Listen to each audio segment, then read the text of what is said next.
Welcome guys. इसके पहले वाले वीडियो में हमने देखा था अकाउंटिंग के ऑब्जेक्टिव्स क्या होता है।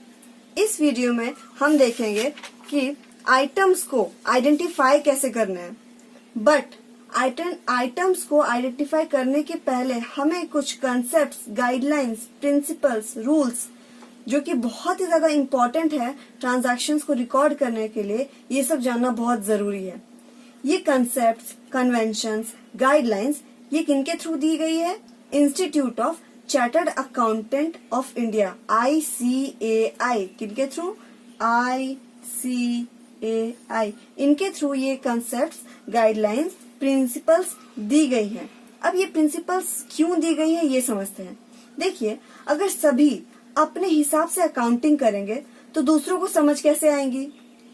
इसीलिए अकाउंटिंग लैंग्वेज को सेम मीनिंग देने के लिए और इसे मीनिंगफुल बनाने के लिए बहुत से अकाउंटेंट ने मिलकर सहमति दी है कुछ कंसेप्ट्स को फॉलो करने की।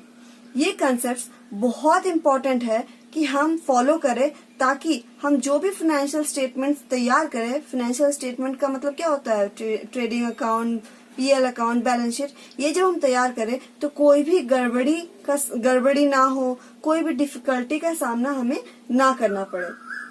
समझ आई बात? ये जो कंसेप्ट्स बनाए गए हैं ये इसलिए बनाए गए हैं ताकि हमें किसी भी चीज में प्रॉब्लम फेस करना ना पड़े। इन कंसेप्ट्स को बिना फॉलो किए कोई भी एंटरप्राइज फाइनेंशियल स्टेटमेंट्स नहीं बना सकता है। इन कंसेप्ट्स में लिखा है, ये हमें गाइड करते हैं कि ट्रांजैक्शंस को कैसे रिकॉर्ड करने हैं और कैसे रिपोर्ट करने हैं। समझ आ रही है बात? For preparing accounting statement it is necessary to follow some rules. These rules are generally called generally accepted accounting principle. इसका मतलब क्या हुआ? हमें जो रूल्स, गाइडलाइंस, प्रिंसिपल्स फॉलो करने होते हैं, इन्हें हम किस नाम से जानते हैं? गैप्स के नाम से। गैप्स का मतलब क्या था? Generally accepted accounting principles. समझ आई बात? ये जो प्रिंसिपल्स है ये हमें बताते हैं कि हमें कैसे ट्रांजैक्शंस को रिकॉर्ड करना है, और ये अजम्पशंस को फॉलो करना उतना ही इम्पोर्टेंट है जितना कि एक पैसेंजर को ट्रेन में चढ़ने से पहले टिकट खरीदना जरूरी होता है। समझ आई बात? ये अजम्पशंस है ही, मानने ही पड़ेंगे, होगा ही, ऐसा समझ के चलना है हमें। समझ आई बात? एक बार हम पढ़ लेते हैं इसे, तब हमारा पूरा कंसेप्ट क्लियर हो जाएगा। अकाउंटिंग कंसेप्ट्स और अजम्पशंस क्या होता है? In order to make the accounting language convey the same meaning to all the people. इसका मतलब क्या हुआ? हमें अगर चाहिए कि अकाउंटिंग का लैंग्वेज सेम मीनिंग सभी को बताया जाए, and to make it more meaningful, और सभी को इसका मीनिंग सेम समझ आए, most of the accountant are agreed on a number of concept. सभी अकाउंटेंट मिलकर एक बहुत सारे कंसेप्ट में सहमति दी है, which are usually followed for preparing the financial statements। और ये कब फॉलोड होते हैं? जब हम फाइनेंशियल स्टेटमेंट्स तैयार कर रहे होते हैं, ठीक है, जब हम बना रहे होते हैं। These concepts, conventions, guidelines are given by the Institute of Chartered Accountant of India। ये जो गाइडलाइंस हमें दी गई है वो किसने दिया है? Institute of Chartered Accountant of India. इसका शॉर्ट फॉर्म है ICAI। और ये किस लिए दी गई है? For preparing accounting statement it is necessary to follow some rules. These rules are called generally accepted accounting principle. और जो रूल्स रेगुलेशंस हमें फॉलो करने होते हैं उन्हें हम किस नाम से जानते हैं? गैप्स के नाम से। समझ आई बात? Generally accepted accounting principal.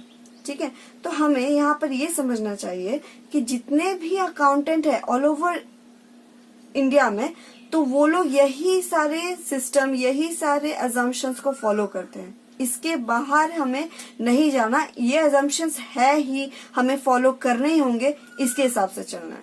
समझ आई बात? आज हम 3 कंसेप्ट पढ़ने वाले हैं, 3 अजम्पशंस पढ़ने वाले हैं। बाकी के अजम्पशंस हम दूसरे वीडियो में करेंगे। ठीक है, देखिए, पहला हमारा अजम्पशन है गोइंग कंसर्न कंसेप्ट। ये देखिए, ये कंसेप्ट हमें क्या बताता है कि हमारा जो बिजनेस है वो हम ऐसा नहीं है कि आज हमने खोला और 10 दिन बाद हम इसे बंद कर देंगे। बिल्कुल भी नहीं है। हम जब एक बिजनेस को खोलते हैं, एक कंपनी को खोलते हैं, तो हमारा मोटिव क्या है कि ये चलते रहे, ठीक है, सालों साल हमारा ये बिजनेस चलते रहे। तो इसीलिए ये कंसेप्ट हमें बोलता है कि हमें अज्यूम करना होगा जब हम एक बिजनेस खोल रहे हैं तो वो चलते ही रहेगा। इसको एग्जाम्पल के थ्रू समझते हैं। मान लीजिए कि आपने आज की तारीख में एक बिजनेस खोला, ठीक है, ऐसा है क्या कि आज आप जितने पैसे कमाने हैं पैसे कमा लिए और 10 दिन बाद इसे बंद कर देंगे? बिल्कुल भी नहीं, है ना।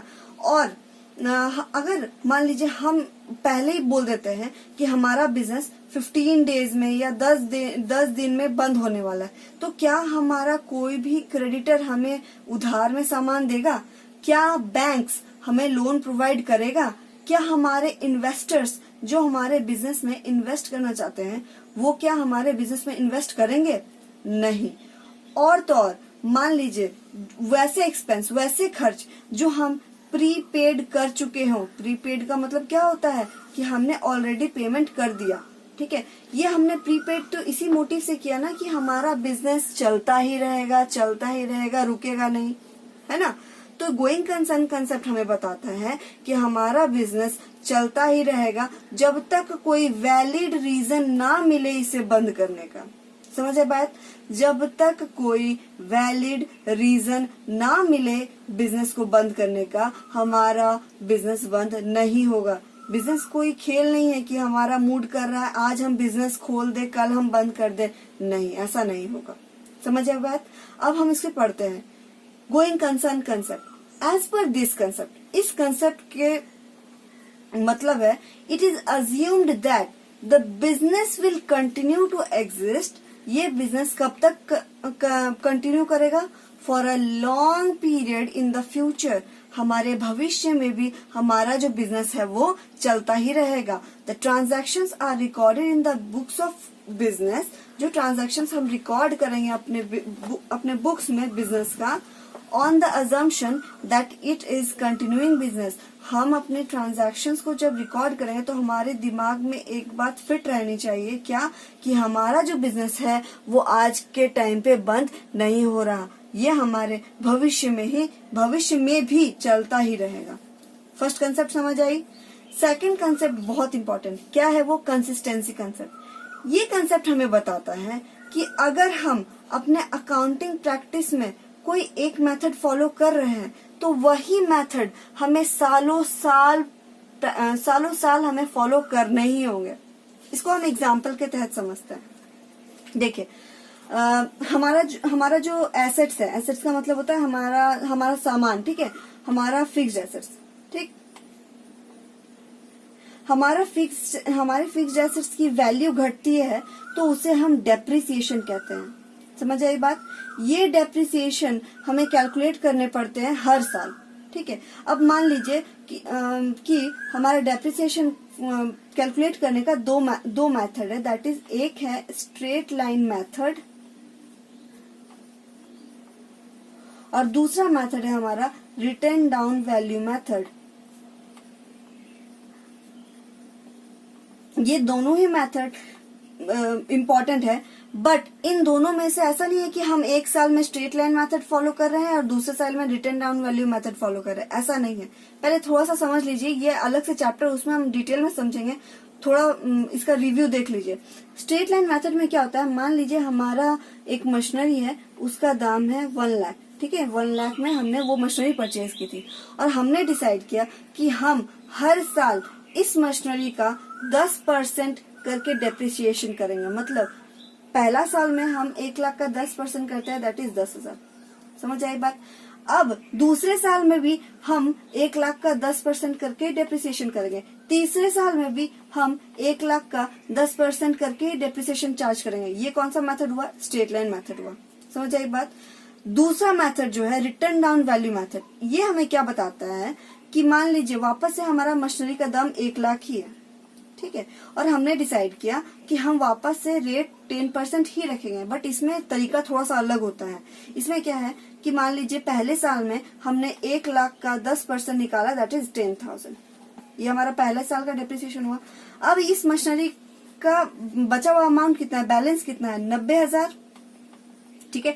तो दूसरे साल में अब हमें 1 लाख के ऊपर 10% चार्ज नहीं करना, अब हमें 90,000 के ऊपर 10% चार्ज करना है, दैट इज 9,000। समझ आई बात। अब कितना हमारा बैलेंस रह गया, 81,000।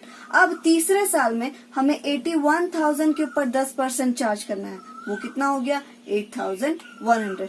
ये हमारा डिटेल में हम समझेंगे, बस इतना समझ लीजिए कि अगर एक साल में हम स्ट्रेट लाइन मेथड फॉलो कर रहे हैं तो दूसरे साल में भी स्ट्रेट लाइन मेथड ही फॉलो करना है, ना कि रिटर्न डाउन वैल्यू मेथड। हालांकि दोनों ही सही है, बट हमें किसी एक ही मेथड को फॉलो कर एंड तक जाना होता है। समझ आई बात। अब इसका डेफिनेशन पढ़ते हैं हम। This concept states that accounting principles and method should remain consistent. ये क्या होना चाहिए, कंसिस्टेंट होना चाहिए, मतलब फिक्स्ड रहना चाहिए, फ्रॉम 1 ईयर टू अनदर। एक साल से दूसरे साल तक ये कंसिस्टेंट रहना चाहिए, बार बार हम इसे चेंज नहीं कर सकते।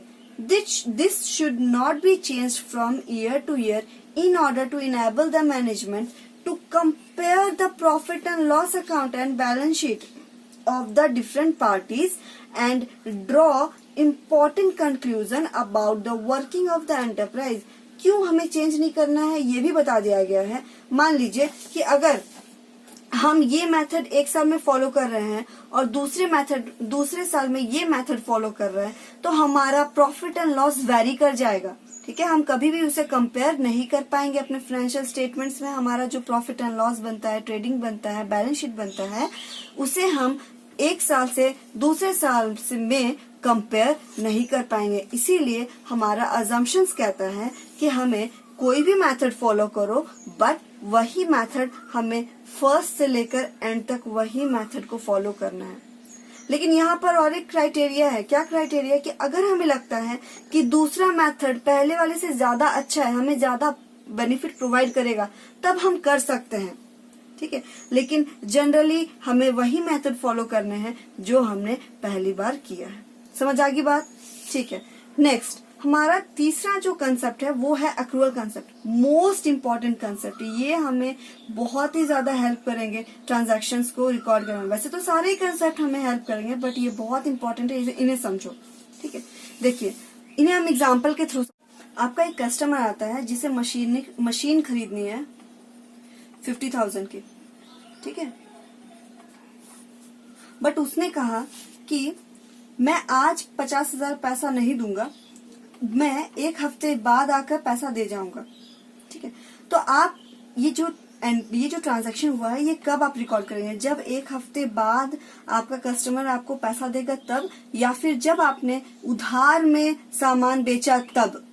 तो ऑब्वियसली आप क्या कहेंगे, जब हमने सामान उधार में बेचा हम तब रिकॉर्ड करेंगे, और बाद में भी जब पैसा मिलेगा तब भी हम रिकॉर्ड करेंगे। समझ आई बात। तो ऐसा कुछ भी नहीं है कि हम सेटलमेंट के टाइम रिकॉर्ड करना है, सिर्फ नहीं, जब सेलिंग हो रही है, जब हम गुड प्रोवाइड कर रहे हैं, जब हम सर्विसेज रेंडर कर रहे हैं, तभी हमें ट्रांजैक्शंस रिकॉर्ड करने हैं, ना कि जब हम सेटलमेंट करते हैं।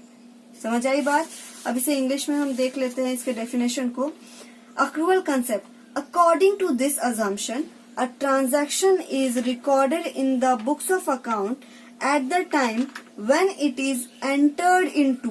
हमें ट्रांजैक्शंस उसी टाइम रिकॉर्ड करने हैं जब ये एंटर हुए। समझ आई बात। And not when the settlement take place, मतलब हम सेटलमेंट होने का वेट करेंगे, ऐसा कुछ नहीं है। जैसे ही ट्रांजैक्शंस एंट्री लेती हैं वैसे ही हमें इन्हें रिकॉर्ड कर देना है। In accrual concept, revenue is recorded when sales are made और services are rendered। मतलब एक्रूअल कंसेप्ट हमें बताता है कि रेवेन्यू हमें तभी रिकॉर्ड कर देने हैं जब सेल हुई या फिर जब हमने सर्विस रेंडर किए। एंड इट इज इमटेरियल, मतलब इससे कोई फर्क नहीं पड़ता वेदर कैश इज रिसीव्ड और नॉट। अभी तक हमने कैश रिसीव किया या फिर नहीं रिसीव किया, इससे हमें फर्क नहीं पड़ता। हमने सेल किया, हमने सर्विसेज दिए, मतलब हमें रिकॉर्ड करने हैं ट्रांजैक्शंस। समझ आई बात। एक बार फिर से हम अपने कंसेप्ट्स को देख लेते हैं। ICAI institute of Chartered Accountant of India से हमें कुछ गाइडलाइंस, कंसेप्ट, अजम्पशंस मिले हैं जिन्हें हमें फॉलो करने ही होते हैं बिफोर डूइंग अकाउंटिंग, ठीक है। और ट्रांजैक्शंस रिकॉर्ड करने से पहले हमें अजम्पशंस को ध्यान में रखने ही होंगे। समझ आई बात। और इन रूल्स, गाइडलाइंस, प्रिंसिपल्स को हम किस नाम से जानते हैं? Generally accepted accounting principles. पहली बात। अब हम कंसेप्ट्स को पढ़ लेते हैं। पहला कंसेप्ट है गोइंग कंसर्न कंसेप्ट। ये कंसेप्ट हमें कहता है कि हम जब भी एक बिजनेस खोल रहे हैं तो हमारे दिमाग में क्या आना चाहिए कि ये बिजनेस हम तुरंत बंद करने के लिए नहीं खोल रहे, ये बिजनेस हमारा लगातार चलते रहेगा for a long period of time in the future. ये कंसेप्ट हमें कहता है, ठीक है। इसके हिसाब से हमें ट्रांजैक्शंस रिकॉर्ड करने होते हैं।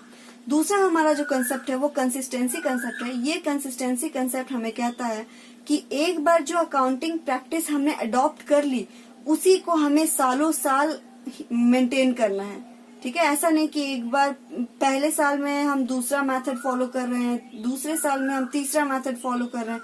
ये कंसेप्ट नहीं अपनाना, एक ही कंसेप्ट अपनाकर हमें एंड तक जाना है, ठीक है।